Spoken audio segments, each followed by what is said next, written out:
When you think of a lake monster, odds are you're thinking of like a plesiosaur or some type of serpent. But what if I told you that the most fearsome lake monsters in the world that are said to be responsible for several disappearances just looked like a cowhide rug? Welcome to Cryptid Corner, the series all things cryptids, and today we're going to look into El Cuero and Xízǐ. El Cuero, or leather hide, or the hide, or raw hide in English, is a cryptid that is said to live in the lakes of Argentina and Chile in northern Patagonia. El Cuero appears just like a cowhide rug that sits at the water's edge as if being left out to dry, but down the sides of it are said to run a series of claws that play a crucial role in their hunting methods, along with 4 eyes that end in stalks and an extendable mouth full of razor-sharp teeth. Natives of the region, like the Mapuche and the Tehuelche, have all told of this creature and its methods of attack, which it has many. El Cuero spend much of their times in the depths of the lake, but they have been known to come to the shore, either to sunbathe or to hunt. Or kind of both, kind of like fishing, but the other way around. When out of the water, El Cuero waits for a person or an animal to come investigate it. And once they get close enough, it will wrap its body around the victim and latching onto it with its claws, digging into the victim's flesh. It'll then drag its prey into the water, drowning their victim where sears of chunks of flesh are ripped off. Aside from this more lax method of ambush hunting, El Cuero are also quite explosive, being able to leap out of the water, kind of like a crocodile, and then drag prey in another form of ambush hunting. El Cuero makes use of its stalked eyes by breaching the water surface with them, kind of like a periscope, but it is most dangerous to encounter whilst you are in the water with it, simply just dragging you down to the depths while ripping you apart. From the details of its hunting methods, you can see that it's quite a strong creature as well, with it being only about 70 pounds, but being able to bring down large animals the size of horses. However, El Cuero is not invincible, as the natives who have told of this creature have also managed to hunt them. And one brutal method is that they would throw chunks of cactus at them, and they would jump at it thinking it's like some type of food or animal, unknowingly wrapping their bodies around pricks that would lead to their demise. Quite a cruel method, but given how shitty these creatures are, I could see such brutal methods being implemented.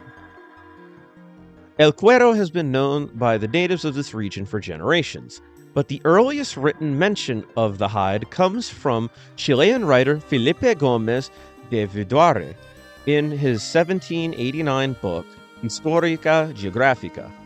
One of the oldest and most thorough depictions of El Cuero comes from naturalist, writer, linguist, priest, and overall well-accomplished man, Father Juan Ignacio Molina, who was also an early forerunner of the concept of gradual evolution 44 years before Charles Darwin, and is constantly quoted by Darwin in The Origin of Species. He was a very well-accomplished man, but in his 1810 essay, The Natural History of Chile, Molina details the creature as a round piece of hide in appearance and speculates that its identity is some sort of ray. And this, to this day, is one of the strongest explanations for El Cuero.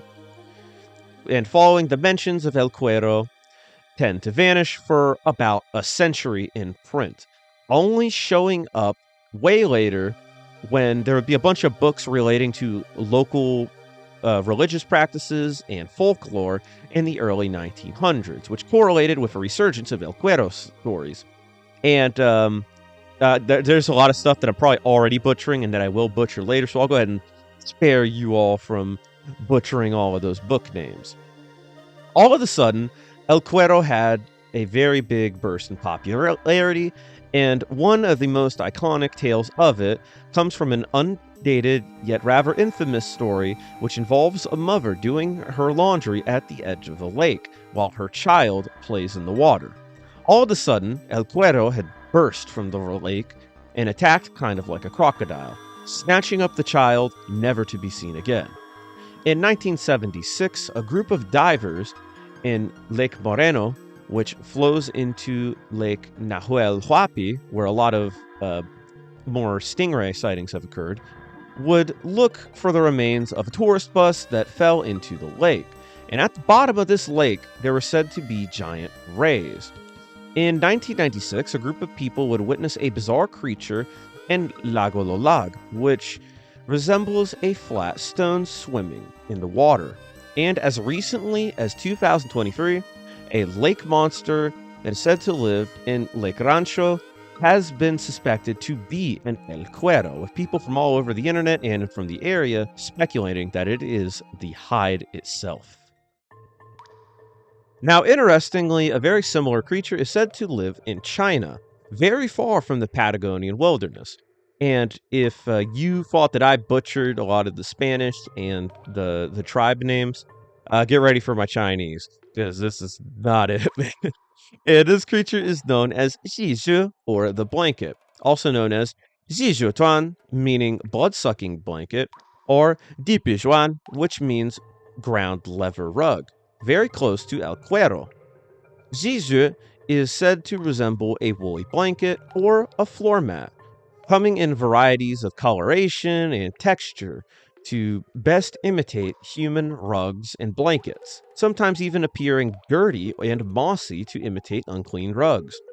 They are often found in rivers, estuaries, small pools of water, like those on the side of a road or ponds, and like El Cuero, the land is not free from them either.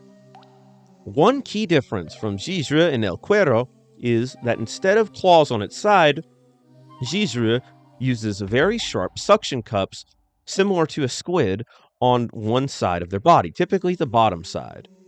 The mat waits for animals or humans to come investigate the out of place mat, only for the Xízǐ to wrap around the victim and dragging them into bodies of water while they drain their blood.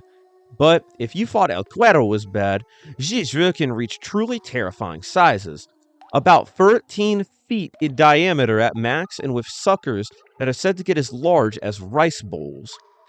El Cuero was already unsettling, but there's something about Xízǐ as it tries to imitate mats and blankets and stuff that just really is unsettling. Like, imagine you find a very out of place like blanket or like a welcome mat hundreds of miles away from like a city or something, and you go to look at it and it turns out that it's a living creature. Like El Cuero basically does the same thing by looking like cowhide, but it looking like a manufactured object. Oh, that's just kind of unsettling. You know, I wouldn't be surprised if somebody made an analog horror series around these guys. Now, reports of Xízǐ are actually quite ancient, with the oldest mention of the creature that fits its description being told in a 9th century work titled Miscellaneous Morsels.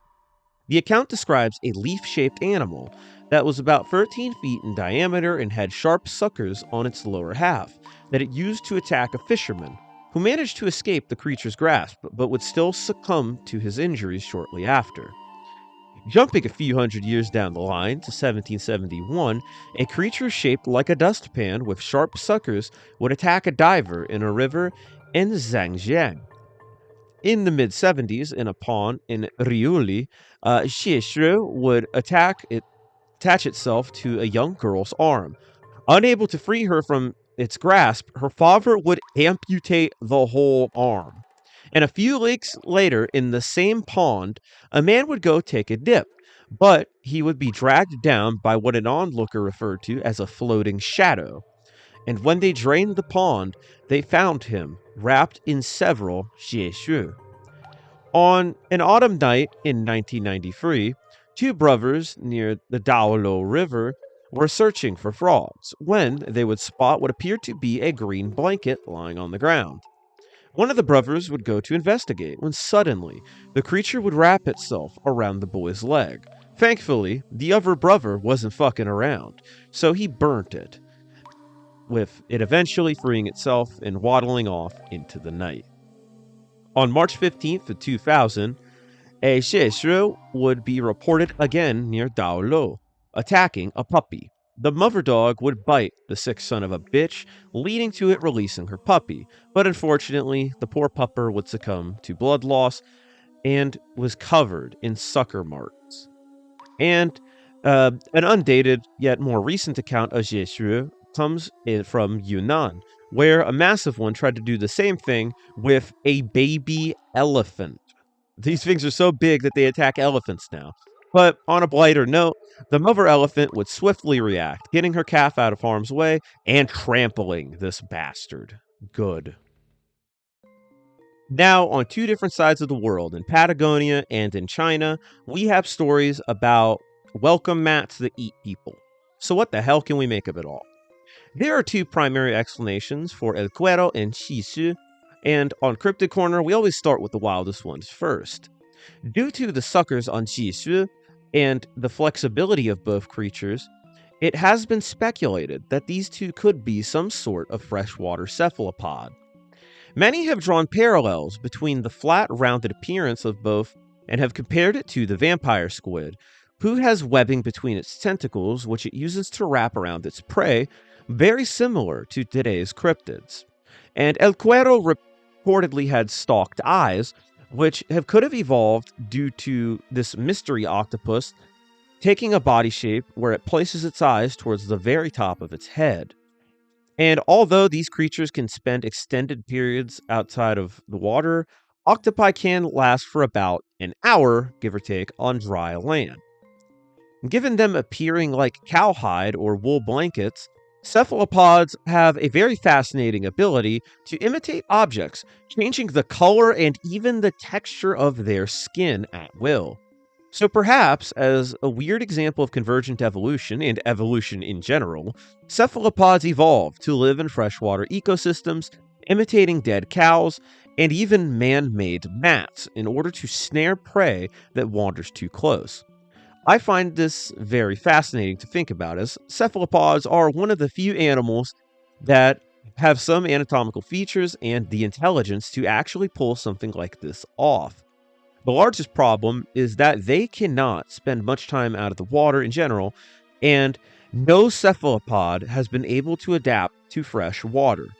This is due to their anatomy. You see, their skin requires salt water to go inside of it to be able to survive, and without it, they will quite literally swell and burst.